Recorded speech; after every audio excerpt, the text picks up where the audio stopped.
academies in Europe that would recognize and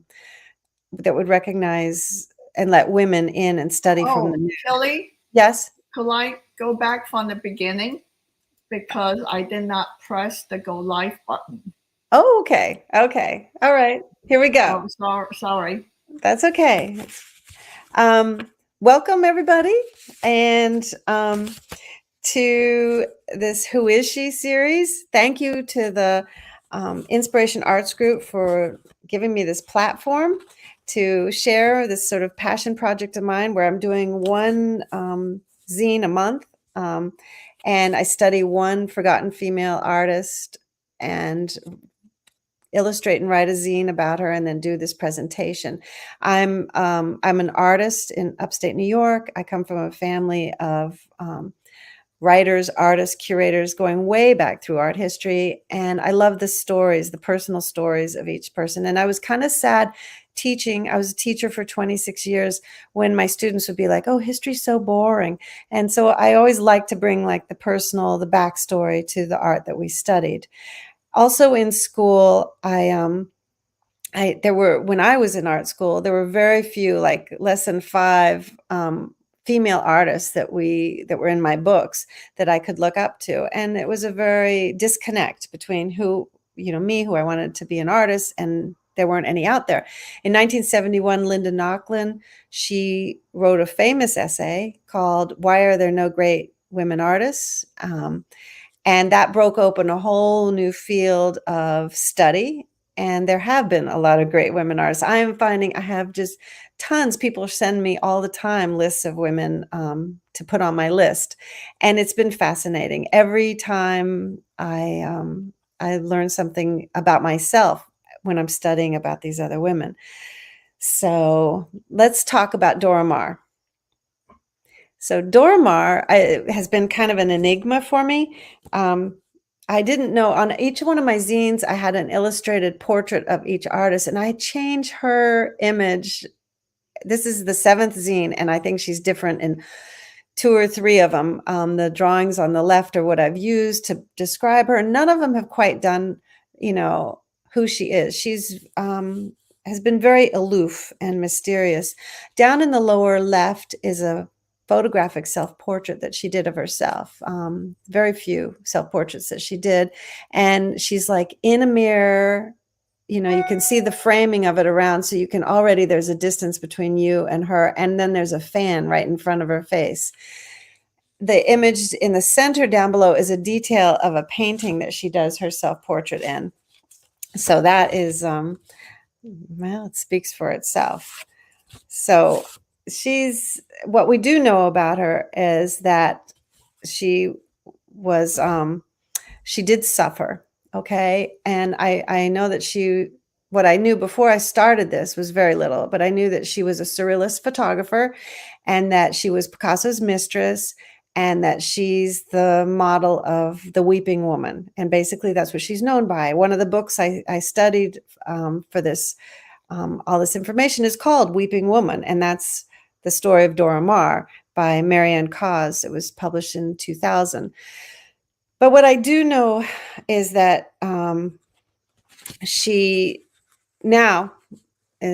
it's more. Can we turn the slide? I'm trying to find my notes here. But anyway, I visited the Dora Maar house in the south of France just a couple weeks ago. It's a residency program for mid-career artists to writers, for, international. They come, there's about 3 at a time that are able to come and live in her house. That's a picture of Dora in the doorway of it. And by going there and studying books, and I have to, full disclosure, my sister Gwen Strauss is the director of the Dora Maar place. So, so this was a fun project to have, to really learn more about who is Dora Maar. I hadn't really. And I found that, in everything that I'm reading and told, is that she was very hard working. She was driven. She was willful, very cultivated and intellectual. She was radical, and she was also very proud. So she did suffer. Like I said, she she lived through 2 world wars. I mean, she was born in 1907, and she was in her 20, in her 30s during World War II. She was institutionalized briefly afterwards and given electric shock treatment. She underwent psychoanalysis and found God, and spent the remaining years of her life in Minerve, in this house, with her chosen solitude. But she's not a victim, and to call her a weeping woman is really, it's so insulting, I think, because she would not want to be seen like that. And that is not how she felt. She created an artful life, and she painted her whole life. She spent 40 years painting after her relationship with Picasso. And, she was a true artist, but her main, contribution, I would say, to art history has to be her photographs and the collaboration that she did with Picasso. So let's go on and talk about that. Okay. This slide is missing some of the words on the side. I don't know why, but I will, it's basically her later in life, and she's surrounded by her paintings. She's in a smoking jacket. She's got a cigarette. She's got little fluffy, poofy shoes on, a bow in her hair. And we know she was beautiful and intelligent. In fact, she was brilliant. She was a bit shy, but she could be very passionate, and snobbish. The songbirds, I think, in the cage on the left are kind of symbolic for it, because for her, in a way, in that she was very beautiful and intelligent and talented when she arrives in Paris and really becomes a driving force among the surrealists. But she's able to use her beauty, and she does use it, like most of the women artists of that time that get successful, to break into the male-dominated art world. They, up to this point, we've studied a lot of artists like Rosalba and Sophonisba and Judith Leister, who had to preserve their image of purity. They either had to be married, and then they couldn't do art in public anymore, really, or they had to really make sure that they were, that they had this sort of clear and clean aspect to their biography, right? Anyway, that all changes, like in Suzanne Valadon's time, which I did last month. Valadon is able, she's a working girl, and she hangs out in the bars of Montmartre and breaks into the circles with the writers and the curators and the art dealers. And that's how she moves through the art world. At the same time, you have Berthe Morisot and Mary Cassatt, who have to stay home and, are drawing domestic scenes, and they don't have the benefit. They have more money, because of inheritance, but they don't have the benefit of interacting with the movers and shakers of the art world.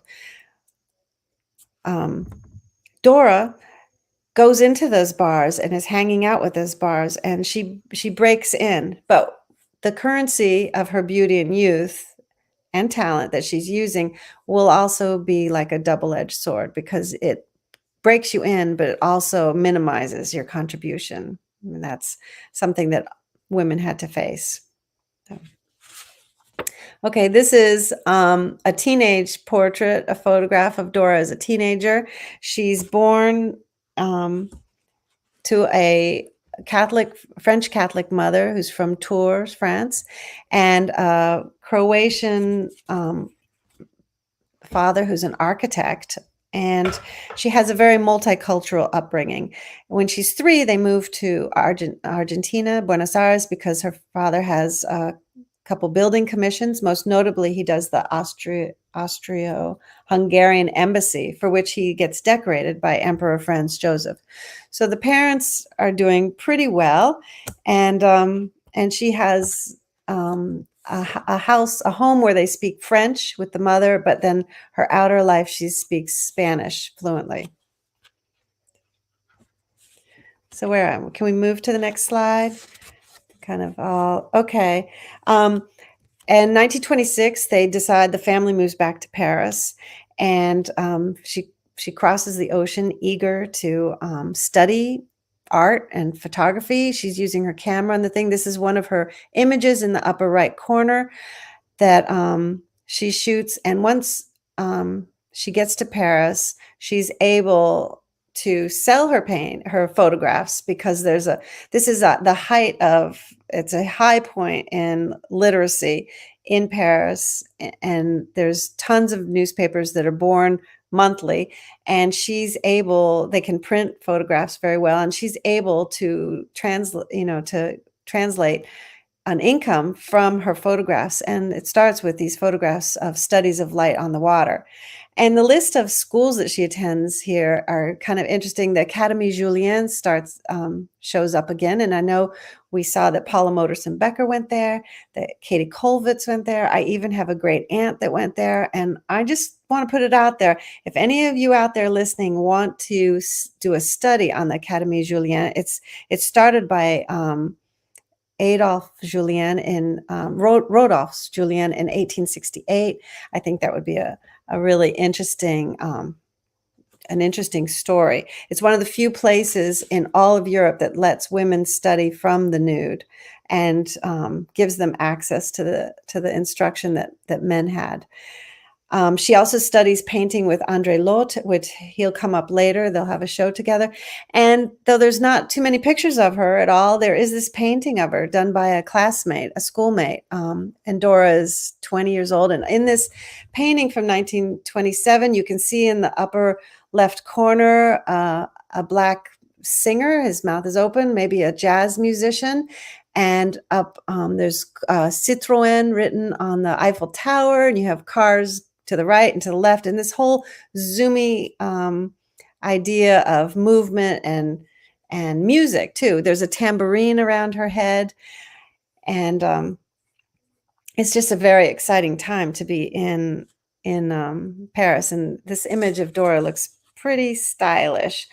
Now, Dora also, I just want to say that she will publish these photographs. These early photographs will get published in a magazine called Le Revue Nouvelle. She'll also sell work to newspapers and magazines like the Secrets de Paris, the Beauty magazine, and Seduction Paris. So there's a market for her stuff. But meanwhile, she's trying to decide, should she stick with painting or should she stick with photography? And one of the people who influence her, and actually he mentors her, is Emmanuel Suguez, who is a pretty famous publicity and archaeological photographer. And he recognizes her talent, and he starts helping her source photographic equipment. He's also a proponent of new photography, which rejects like the sentimental or painterly, and is more about starker and a realistic aesthetic, which you will see in her stuff. He's very impressed by Dora's talent and beauty, and this is a photograph he takes of her hands. I also want to mention at this time that she chops her name Theodora to Dora, and that's the back of one of her canvases in the upper right corner. This is when she starts just signing her name Dora Maar instead of Markovich. It's a much shorter clipped name from now on. Okay,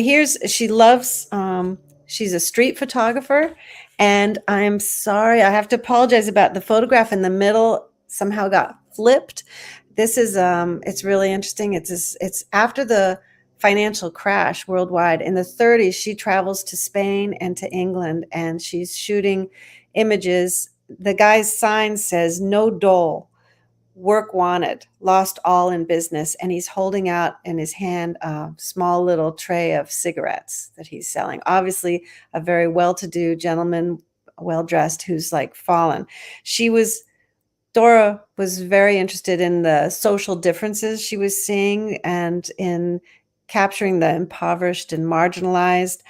It led her to be passionate about social reform in these series. And, I really should have only put one picture up at a time, but there's so many good ones I just couldn't pick. And so that's why I have like these collages. I'm I'm bad at editing. I edit out already so many, but her work, I just want to also say, is kind of like her self-portraits, her work, you don't feel intimate or cozy in them. There's always some sort of distance between you and the thing. She's gets very upset about the government response. She veers towards Marxism and leads her to join all these sort of radical leftist groups and sign manifestos. She pretty much wants to assign political blame for all this that's going on. So it's, and in her landscapes without people in them, there's all these incredible plunging diagonals, these deep perspectives, and ominous shadows that show up. So I definitely think if you're interested in this afterwards, to definitely go look at more of her work. There's just not enough that I can put up here. She's also got a commercial studio. She partners with this guy, Pierre Keffer, who is an art director and film set designer. And they have a studio set up on his property, his family's property in Paris. She's only in her 20s when she's now like gonna start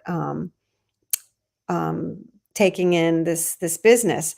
She's in these advertising jobs. She pioneers all sorts of darkroom techniques and collaging, and it's interesting. Like in the ship, in the flowing through the hair, it's got these raking shadows at a diagonal that go one way, and even the ship's shadow. And this was for some sort of hair lotion that it was for. She plays with tilting and scale, and you have to sort of reorient yourself looking at her work. It's very distinctive, but they sign the work, Keffer, Dora, Maar, no matter whose it is and everything. It's very adventurous and successful. She's doing good. She also invites friends and models into her studio where she shoots them, and she has a side gig of earning money for publishing sort of these erotic nudes, but they're not your normal erotic nudes. They're kind of audacious and a bit nervy. Some of them, they have these incredible, blown up shadows to them. The one down in the very center, it looked like, I thought, bubble bath or something, but I'm zooming in closer. She scratches into the negatives, and the woman, it's her friend Jacqueline Lamba, is holding her hand. It's like the arm of an alarm clock that she's holding, almost like a cigarette. So there's always, and then Leonore Feeney up there is sitting there sort of provocatively with a black cat between her legs. The pieces, and Asia, the two nudes at the very top are this very famous model that all the surrealists like to use. Her name is Asia, Assia. So these are kind of like dreamy experiments. And the one thing, there's always kind of like a distance to it. And at this point, I was thinking of a story I heard that she told somebody, I think James Lord, that when she grew up in Argentina, she had a glass door to her bedroom and the curtain was on the outside. So she could never like completely have confidence in her own privacy. And so there's always this sort of like that black block up in the upper right that's tilted in the corner over the legs of Asia. There's always something that she puts between her and the subject. So they're standoffish and aloof pieces, but there's plenty more. I keep looking at them. Yes. This in the studio where she's working, she for a brief time, the Hungarian photographer Brazai comes there, and also through her friend, through Keffer, her partner, Luis Buñuel, a Spanish Mexican filmmaker, also works in the studio a bit, and he's the one that made the movie The Andalusian Dog in 1929. That's really it's very macabre and full of ideas of original composition and and original music. She's very much into jazz and reveres Charlie Chaplin, who, I don't know if a lot of people know, but he actually wrote and the music for all of his silent films. So she's searches out the original and controversial. And this photograph on the right is her friend Nush, who it's called "The Years Lie in Wait for You," and she's scratched in the negative, the spider and the web. The photo on the bottom is another one of Lenore Feeney, and her clothes have been like sort of ripped off of her shoes by her shoulder. There's a little bit of bare flesh showing at her hip, and her eyes are rolled back in her head. So they're very eerie. And the one at the top, my friend Jacqueline, which is kind of putting women on a pedestal, taking it to the fullest way. But these are some more, just I wanted to show. There's so many of her pieces. And basically, Dora Maar pioneered a lot of interesting collage. When she was doing collage, she was only using her images that she had shot. She wasn't using found images like the rest of the surrealists. So she really creates these images. I think the one up in the upper right corner, it's this form, maybe an old oven and stove looking out to the sea. It's called the monster. She uses technique to create sort of these artistic expressions and pioneers photo montage. She alters her negatives, and she becomes the driving force behind the surrealists. And now the surrealists are a group. Surreal means under realism. They're a group that of mostly writers, a literary group, and poets. They're intent on reflecting on the absurdity of society, especially a society devastated by the effects of World War I. They would have been in their teens during World War I, and teenagers are very impressionable, and they embrace psychoanalysis and anything to unlock the subconscious. So Dora Maar's work that is our sort of dreamy images. They're irrational. They're ambiguous. They're totally right up the surrealist alley. So she was like, they couldn't deny her talent there. And so just the last two are images, I think, of her photos that I wanted to share. And there's so many. She exhibits with the surrealists. There's the photo that I end up using on the cover of my zine is the hand coming out of the shell. She's exhibiting with them abroad and in Paris. The Dora Kiefer studio closes in 1934, but with her father's help, she's able to reopen her own studio by herself, and she has this financial freedom that enables her to not rely so much on commercial work, and she can sort of play with this freedom, and it's basically right up there. I love the starlet on the side. She plays with this whole idea of what it is to be a star. So, yeah. So these are two images too, where she's done work in the dark room. It's a double exposed piece on the left. This piece, I think, just recently sold for over $100,000 at auction. The one on the right, she's taken the kids that she photographed on the Ramblas in Barcelona and collaged them into like an inverted architectural space. It's very interesting. At this point, I got to say that fascism is rising across Europe. It's 1934. She's really involved with the leftist activist groups, and the surrealists have two kind of leaders. One is Georges Bataille, who's a writer, and the other one is André Breton. And their differences are how they value the mind and body intelligence. Breton believes that the mind and the subconscious and the dream world and the intellect is above all else and everything, where Bataille is a writer who really likes to explore the whole body, the function. He likes to explore about excretion and the bodily functions. And he's very well known for, he writes a book that's called The Story of the Eye in 1928, which is a total pornographic fantasy tied in with psychoanalytic analysis. And it's about the erotic, the sacrificial, the physically violent aspects of humanity. Well, the only reason I'm bringing him up so much deeply is that Dora becomes his mistress. And with that, her erotic aura, her reputation grows to huge proportions. Man Ray, you might have heard of him, a famous photographer. He wants to take her portrait, and he shoots her portrait, and Picasso actually buys her portrait. Paul Eluard, a poet, becomes her male best friend.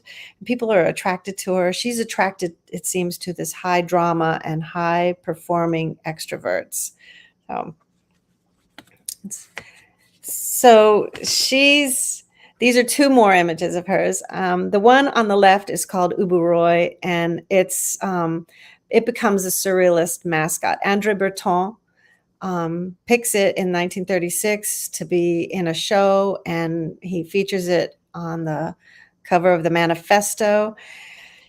And she's pushing here the edges of mystery and poetry. And look at the figure on the right. I mean, doesn't that prefigure some Spanish artist's work coming up? Well, she meets Picasso. By the time she meets Picasso, let me just say that she's well known. She's able to support herself with her photography. She's an active revolutionary in joining anti-fascist groups, and she has this aura of sexual danger. Now we're going to slip over to the other slide for a second. Here we go. Picasso, well, how she met, actually, I should tell how she met Picasso too, is that it's a very well-known story. She was at the Café Les Deux Margots. She wanted to meet him. He was very famous. He's a Spanish artist that he was born in 1881, and he moved to Paris, and he supposedly invented collage. But he's definitely responsible for Cubism, the abstraction of Cubism. And he had a very wide following, and there was even like a school of Picasso, people who would paint in his style. So she wanted to meet him, and she was at the height of her career, really, and he was actually going through a very low point. He wasn't making any art at that time, and wasn't sure what he was going to be doing next. She gets a table at Les Deux Margots that's within eye range of Picasso's table, and she comes in. She's wearing embroidered gloves, and she puts her left hand down on the table, splays her fingers wide, and takes a sharp knife and holds it up in the air and drops it. And it thunks into the table between her fingers, and she just quietly just picks it up and drops it. It's kind of this masochistic performance, and Picasso's completely enthralled. So he has to get up and go introduce himself to her, and he goes over to her and he introduces himself in French, and she responds in Spanish, and he staggers back, in shock. Actually, it's his native tongue, and he asks to walk her home. And on the walk home, he asks if he can keep her gloves as a souvenir, which he does, and he has them over his mantelpiece for many, many years. And he also asks if she would pose for him. So basically, she sits for him. And in this image of the wall of his studio, I counted 24 of her portraits here. But it's known, there's like 60 known portraits that he'll do of her in the 9 years that they're lovers. And in each of them, Dora's features are morphed. They're either angular or curvaceous. She becomes either a bird-like or insect-like. And it's just a fascinating to watch the evolution of her image. But one thing that you can see in a lot of the photographs is her hands, the focus on her red claw-like nails. Can we change the slide? Yes, here. So in the center of this image, the image of her, that is a cropped version of Man Ray's photograph of her, the one that Picasso bought. And it features her hands, and there's actually two other smaller hands there. And in the upper left is a bottle of red nail polish that's available for sale at the La Mob, a little boutique gallery at the Dora Maar place, because her hands were very important to her. They were her proudest feature. And you got to remember that in the 1930s, if you don't remember, you got to know that nail polish was very hard to apply, and it was thin, and it came in light shades, and it was easy to flake. But there was an exclusive club of women who could have this red nail polish, and that was because of a Catalan manicurist named Senor Pereira. And he had a secret recipe that was very heavily guarded, and he used gold instruments given to him by the Queen of Spain. So he was really literally the manicurist to royalty, and somehow or other, Dora was in that circle. What's known is that his signature was to file the nails as sharp to points, like claw-like points, and then lacquer it with this recipe of his that was hard as glass. So this recipe was pretty much a guarded secret until two Americans actually went through the trash and found a near empty bottle and took it and analyzed it and shared it with a French makeup artist, Menard, and they were able to come up with the recipe to mimic an automobile shine surface. And that was the beginning in 1932 of Revlon. So there were so many little rabbit holes you can go down. That was just one, I had to say. So anyway, as much as Picasso's painting Dora now, they're lovers, 1936, he's obsessed. She's also reflexively using her camera and shooting him. Now, then he starts to tell her that he has this commission from the Spanish Republican government for a work of art for their 1937 World Expo in Paris.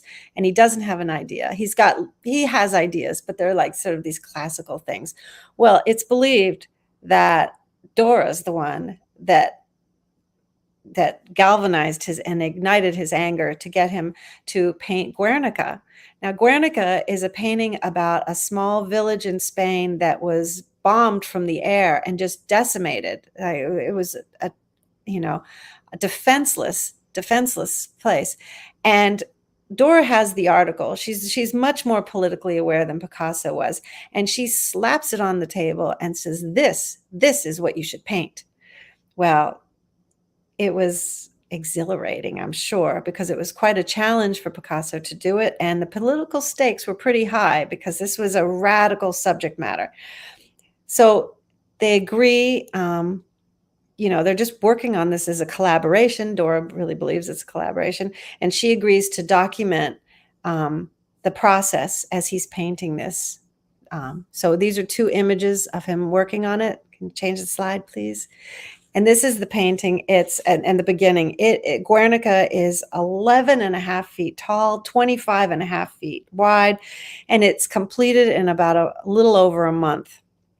Every day, Picasso would paint it, and at night, and Dora would shoot it. You can see her photographic light set up there, and she would develop the photos in a dark room, and he would analyze it and look at it. And she definitely influenced his not use of color, of sticking to black, gray, and white, because even when he used color, her photographs were in black and white and would change the tone, not the tone, it would change the hue, and it would all be. And so a couple times he tried color, but he ended up painting it. He would respond to the photographs the next day. So it was a night and day thing that they had going on.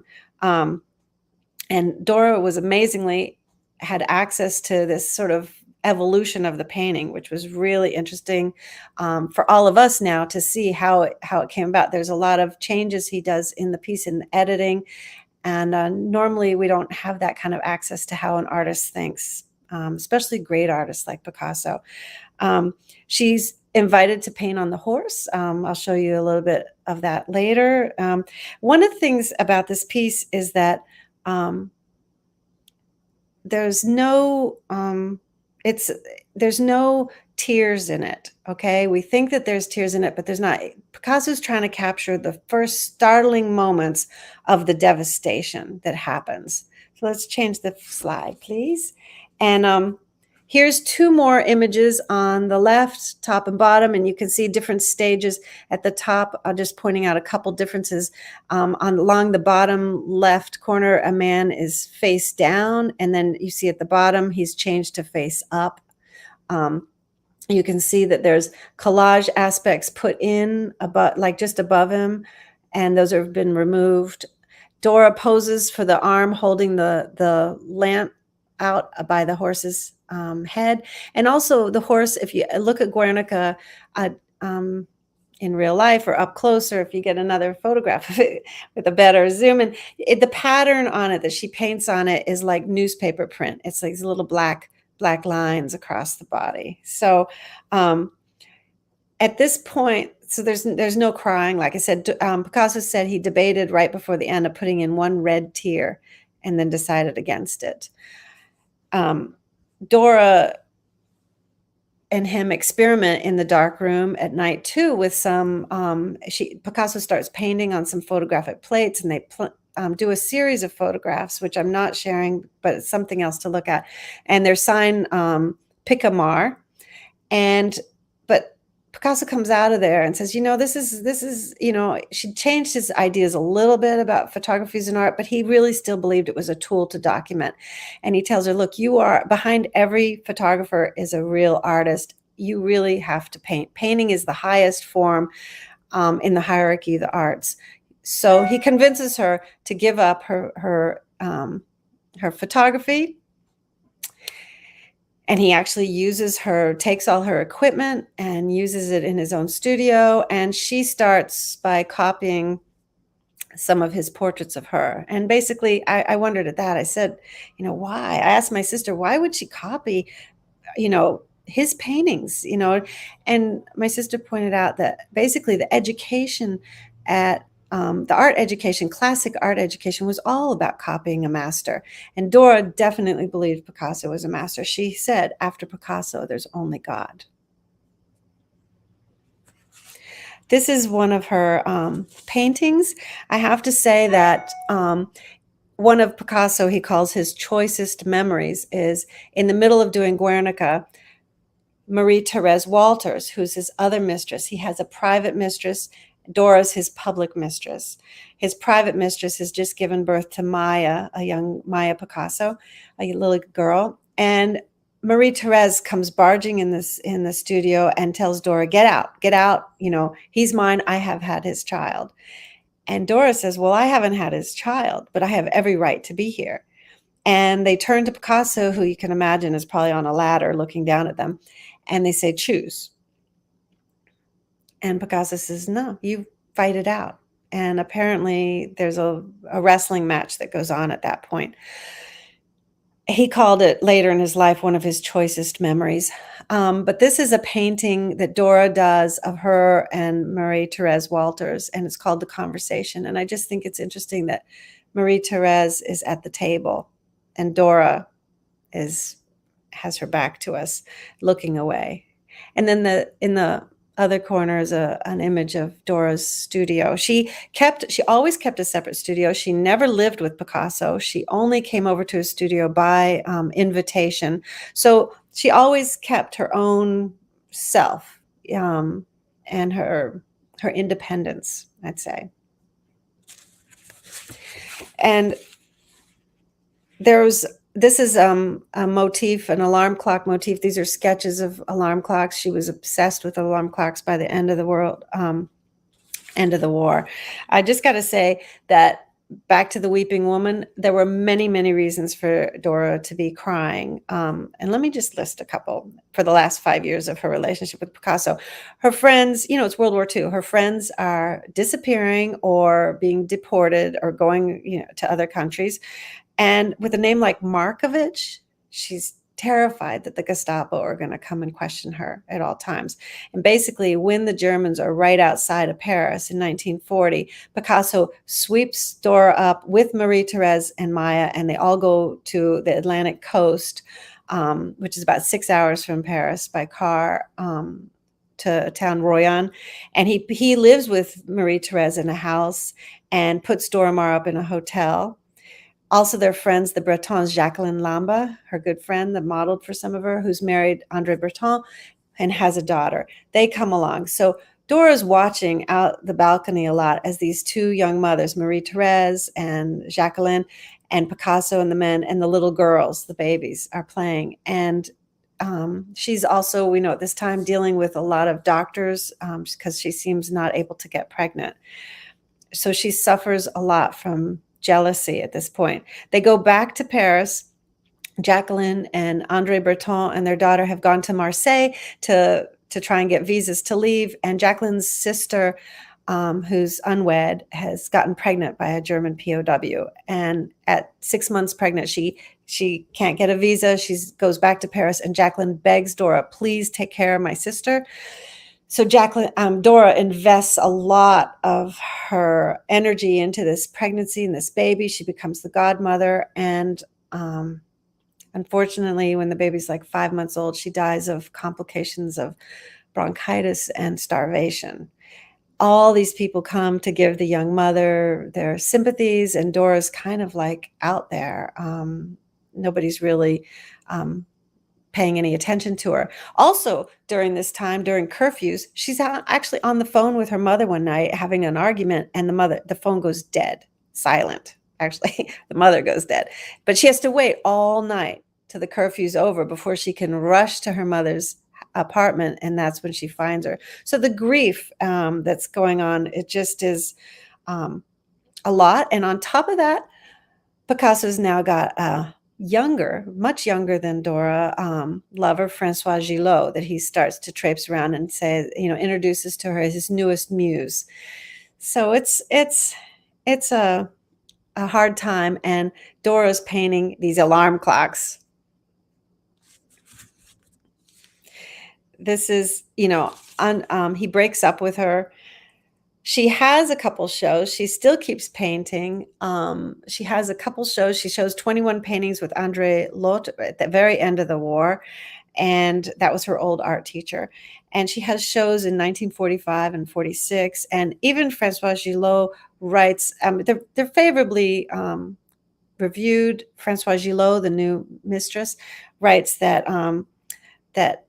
Dora's not so much interested in the alarm clock or the table or the lamp or the landscape as in the solitude, in the terrible solitude. So she sees that's that propensity of distance and grief is in Dora's work. At this time in 1946, in November, she's on the phone with her friend Noosh, who drops dead with a cerebral hemorrhage. And this is just like the last straw for her. And after a series of public kind of events that even she's found naked on the stairway of her building, she's institutionalized and given electric shock treatment, a nervous collapse. And it's only when Paul Éluard, her good friend, the poet, begs Picasso to do something that Picasso goes and retrieves her from the institution and puts her in a private clinic with this celebrity doctor, Jacques Lacan. Interesting side fact, if you want to go down a rabbit hole, Jacques Lacan is now married to the wife of Georges Bataille. So you wonder what they talked about while she was on the couch. But he is a very famous, so famous that actually he's full of himself in a lot of ways. But anyway, like when he'll go to a dinner party and he'll talk about, he would regale the other guests with stories, of what he heard or anything, that he would actually send a bill to the hostess afterwards for his, entertainment factor. Dora will go see him like weekly, sometimes more. The the sessions were strange. They could be minutes long. She could wander around his house. She would, after the sessions, she would stay and have dinner with his family. He had a strange way of doing things, but Picasso paid the bills. I got to say, Picasso never gave up, never totally left Dora. He always kind of watched over her. He paid the bills for this, and she started becoming more and more turning towards God. It was Lacan who noticed that why had she cut the name Theo out of her name, Theo for God, you know? She spoke of her indescribable dread, and he said when friends criticized him for her increasing mysticism, he said, well, it was either the straitjacket or God. Had to be one or the other. So Picasso also buys her this house in Minerve. And Minerve, Nostradamus in the 16th century calls Minerve, it's a hilltop village. He says it's like a ship among an ocean of vineyards. So it's very perched high, and there's a little crack through the shutters there. You can see the view down below. She has a mobilette that it's still there, and these saddlebags that she put her art supplies in, and she would travel around. She had shows still of her work that she was able to show stuff, but she started to feel that she was getting patronizing encouragement, and that people were only interested in her because they wanted to get to Picasso.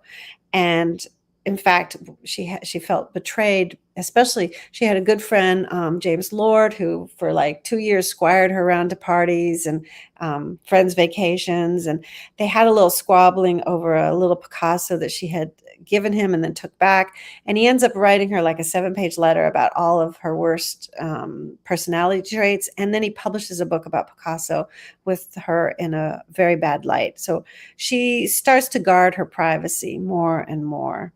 And as she struggles with her bills, Picasso leaves paintings outside the door sometimes for her to pay whenever he hears of things like that. So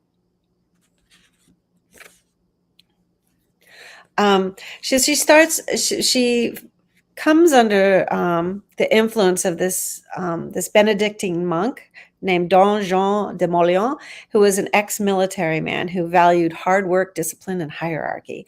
You know, it's kind of like she's attracted to these very structured people. And he becomes her spiritual advisor. She leaves Jacques Lacan's couch and now hangs out with Molion and becomes very interested in religious meditation and her art. And her artwork is, she said, her landscapes were about the horizon where God meets the earth. And they're done sometimes with a palette knife, and they're sweeping drama. She sells a couple of her Picasso collection to fund the monk's publishing house to help his things go out. And the monk tries to convince her that her one role in life is to convert Picasso, who's a Catholic. And she takes that very seriously. But here's a landscape up close. It's small. They're mostly travel size. She could do them. It was almost like action painting. She'd be out in the fields that could fit in her saddlebags. There's no sign of people. At this point, she's pretty much, people call a recluse, but I have a problem with that because she wasn't really reclusive. She was still in contact over the phone with a lot of her old friends, Lenore Feeney and Balthus, and but perhaps she was vain, and the evidence of aging she didn't want people to see, so she would talk to people on the phone. And this is just one of her paintings. She didn't have the paintings. She doesn't show them anymore, and they're only like after she died where they actually did people start to see them, and many of them got dispersed to collections. But it is something that needs to be studied now. But here's an example of a still life she does, and basically a lot of her still lifes have this sort of refracted surface, stained glass, very stark backgrounds, a focus on the object, and almost like the ethos of the new photography when she was younger. nothing sort of romantic about it. She writes poetry, and they found after she died this notebook called Stage Set for a Tragedy. So she definitely is dramatic. And in the 1980s, she experiments in the darkroom again. And there's this series, this is one of them, of photograms there. She's just doing this purely in the darkroom on the plates. Now, her paintings today, if you find them on auction, can go between 8 and 14,000.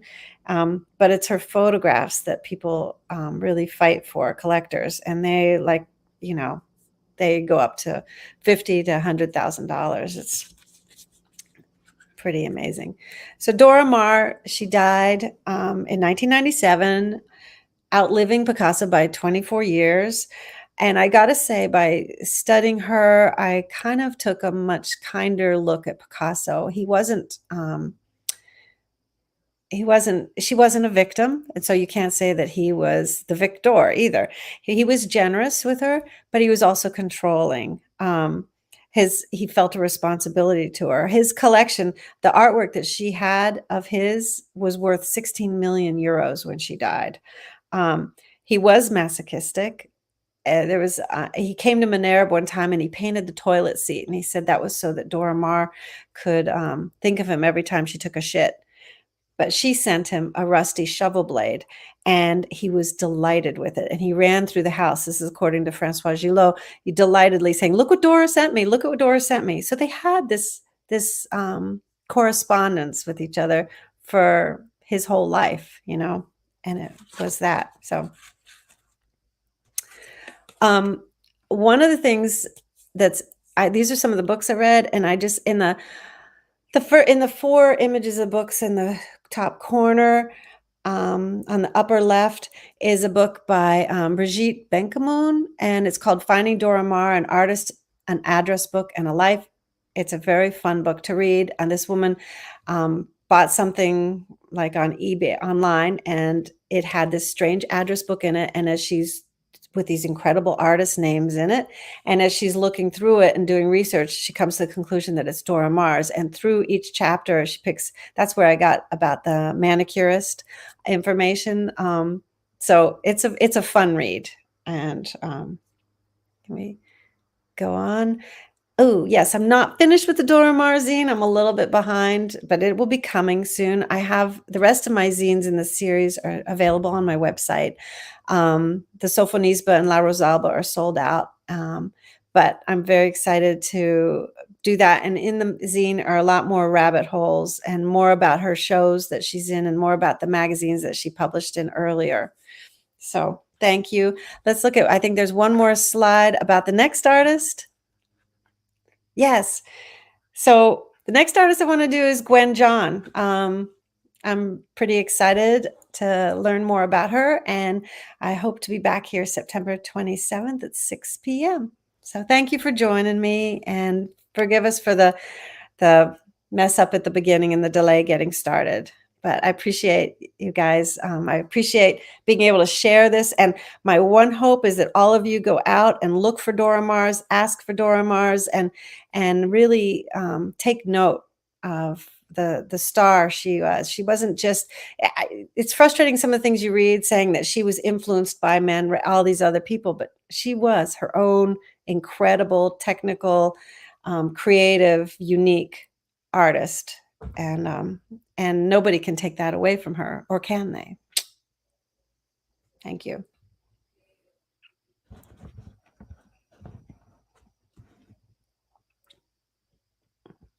Hi. Oh,